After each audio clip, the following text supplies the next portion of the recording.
కారం చట్నీ చేస్తున్నాము.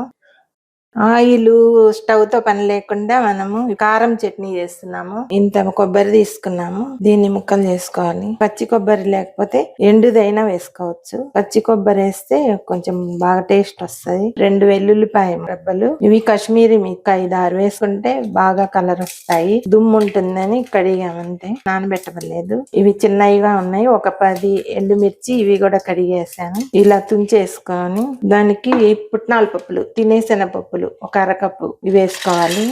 దానికి సరిపడినంత సాల్ట్ చూసి వేసుకోవచ్చు, 1/2 టీ స్పూన్. ఇది మిక్సీ చేసుకోవాలి. ఇలా చేసుకున్నాం. ఇప్పుడు దీంట్లో ఒక చిన్న ఆనియన్ ఇంత వేస్తే సరిపోతుంది.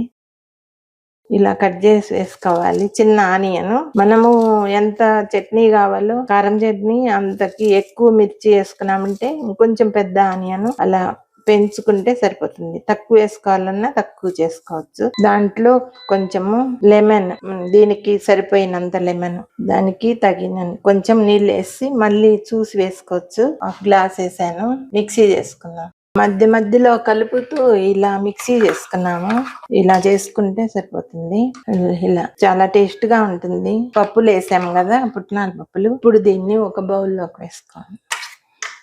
ఇలా చేసుకున్నామంటే కారము బాగా టేస్ట్ గా ఉంటుంది. కారం ఎక్కువ ఉండదు. పుట్నాల పప్పులు, కొబ్బరి వల్ల టేస్ట్ బాగుంటుంది. పిల్లలకి అంత పెట్టడానికి బాగుంటది. అంత ఘాట్ ఎక్కువ ఉండదు. ఇలా ఆయిల్ వేయకుండా చేసుకున్నాం కదా, బాగుంటుంది. ఆయిల్ వేసుకోవాలంటే మీరు కొంచెము కరివేపాకు, ఆవాలు వేసి ఆయిల్లో 2 స్పూన్ల ఆయిల్ వేసి చేసి తిరమాత కూడా పెట్టుకోవచ్చు.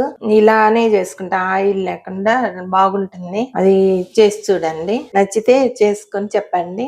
ఇలా కారం వేసుకొని, ఆయిల్ వేయలేదు కాబట్టి ఇలా నెయ్యి వేసుకొని కలిపి తింటే బాగుంటుంది. దోశకి కారం చట్నీ. కారం చట్నీ చాలా బాగుంది అమ్మమ్మ.